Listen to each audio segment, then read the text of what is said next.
हर निवेश की ना एक कहानी होती है। एक शुरुआत होती है, उतार चढ़ाव से भरा एक सफर होता है, और फिर एक अंत। और अकाउंटिंग स्टैंडर्ड 13 ये वो भाषा है जो हमें सिखाती है कि इस कहानी को फाइनेंशियल स्टेटमेंट्स में लिखा कैसे जाता है। सोचिए जरा, ये सिर्फ एक एनालिस्ट की उलझन नहीं है। ये हर उस कंपनी की कहानी है जो निवेश करती है। एक छोटा सा फैसला और बैलेंस शीट की पूरी तस्वीर बदल सकती है। और इसी फैसले का रास्ता दिखाता है अकाउंटिंग स्टैंडर्ड 13। तो चलिए साथ मिलकर इस निवेश के सफर पर चलते हैं। हम देखेंगे कि ये पैदा कैसे होता है, मतलब इसकी पहचान क्या है, इसकी असली कीमत क्या होती है, वक्त के साथ इसकी वैल्यू कैसे बदलती है, और आखिर में इसकी पूरी कहानी किताबों में दर्ज कैसे की जाती है। तो कहानी शुरू कहाँ से होती है? सबसे पहले और सबसे जरूरी सवाल से, आखिर अकाउंटिंग की दुनिया में हम निवेश कहते कैसे हैं? तो अकाउंटिंग स्टैंडर्ड 13 हमें बताता है कि निवेश एक ऐसी संपत्ति है जिसे या तो इनकम कमाने के लिए रखा गया हो, जैसे डिविडेंड या ब्याज, या फिर इस उम्मीद में कि भविष्य में इसकी कीमत बढ़ेगी। ये सिर्फ पैसा नहीं है, ये भविष्य के लिए एक उम्मीद है। लेकिन एक मिनट, ये जानना भी उतना ही जरूरी है कि ये कहानी किसके बारे में नहीं है। मतलब AS 13 कहाँ लागू नहीं होता। जैसे जो माल बेचने के लिए रखा है, यानी स्टॉक इन ट्रेड, उसे हम निवेश नहीं मान सकते। इसी तरह कुछ खास तरह की लीजेस और कुछ फाइनेंशियल इंस्टीट्यूशंस के निवेश इसके दायरे से बाहर हैं। और यहीं पर कहानी में आता है सबसे दिलचस्प मोड़, जो इस स्लाइड पर दिखाया भी गया है। सब कुछ एक शब्द पर टिका है, इरादा।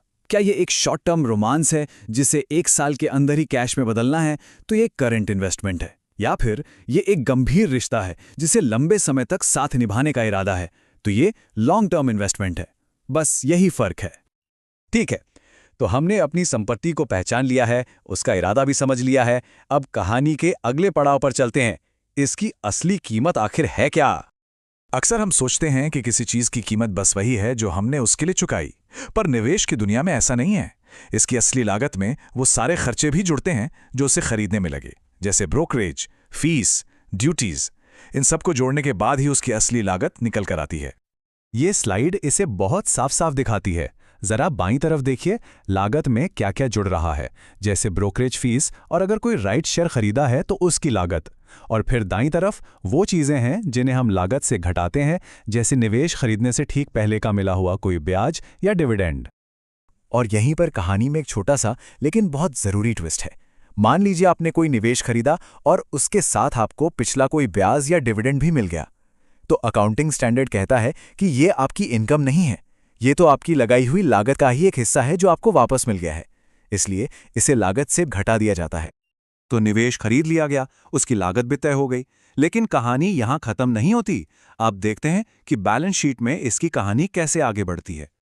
और यहां दोनों तरह के निवेशों के रास्ते बिल्कुल अलग हो जाते हैं।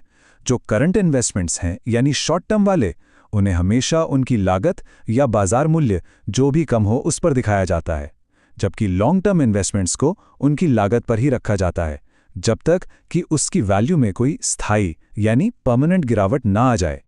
तो सवाल ये उठता है कि ये जो शब्द है, अस्थाई के अलावा गिरावट या परमानेंट डिक्लाइन, इसका असल जिंदगी में मतलब क्या होता है? हम कैसे तय करेंगे कि गिरावट मामूली है या स्थायी? चलिए इसे एक असली उदाहरण से समझते हैं। मान लीजिए एक कंपनी ने दूसरी कंपनी के शेयरों में 300 लाख रुपए का लॉन्ग टर्म निवेश किया। सब ठीक चल रहा था, लेकिन फिर जिस कंपनी में निवेश किया था वो एक बहुत बड़ा कॉपीराइट केस हार गई। इतना बड़ा कि उसके भविष्य पर ही सवालिया निशान लग गया। और इसका असर वो आप इस चार्ट में साफ साफ देख सकते हैं। जो निवेश 300 लाख का था, उसकी बाजार कीमत धड़ाम से गिरकर सिर्फ 100 लाख रह गई। ये कोई छोटी मोटी गिरावट नहीं है, ये एक स्थायी नुकसान का संकेत है। तो फैसला क्या होगा? क्योंकि ये गिरावट अस्थायी नहीं है, ये परमानेंट है। इसलिए AS 13 कहता है कि कंपनी को अपने लॉन्ग टर्म निवेश की वैल्यू को 200 लाख रुपए से घटाना होगा और इस नुकसान को प्रॉफिट एंड लॉस स्टेटमेंट में दिखाना होगा। जिंदगी की तरह निवेश की कहानी भी हमेशा एक जैसी नहीं रहती।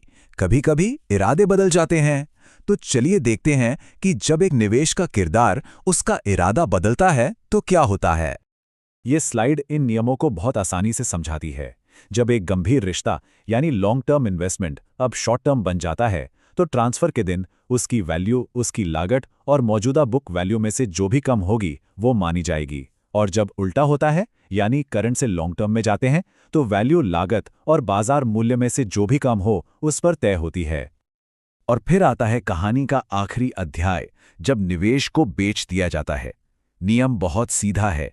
बेचने पर जो पैसा मिला और किताबों में उसकी जो कीमत दर्ज थी, उन दोनों के बीच का जो फर्क है वो या तो प्रॉफिट होगा या लॉस, और उसे प्रॉफिट एंड लॉस स्टेटमेंट में दिखाया जाएगा। तो अब तक हमने निवेश की पूरी यात्रा देख ली।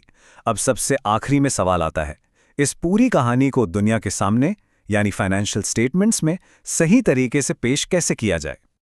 इसके लिए एक फाइनल चेकलिस्ट है। समझिए कि वो जरूरी बातें हैं जो कंपनी को बतानी ही होती हैं। जैसे उन्होंने वैल्यूएशन के लिए कौन सी पॉलिसी अपनाई है, निवेश से कितनी इनकम हुई, बेचने पर क्या प्रॉफिट या लॉस हुआ, और अगर वो निवेश मार्केट में लिस्टेड हैं तो उनकी आज की मार्केट वैल्यू क्या है। पारदर्शिता, यही सबसे जरूरी है। तो चलिए वापस चलते हैं उस एनालिस्ट के पास।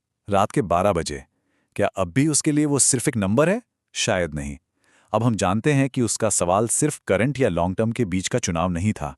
ये एक कहानी को समझने के बारे में था। इरादे की कहानी, मूल्य की कहानी और वक्त के साथ आने वाले बदलाव की कहानी। और AS13 बस उसी कहानी का व्याकरण है।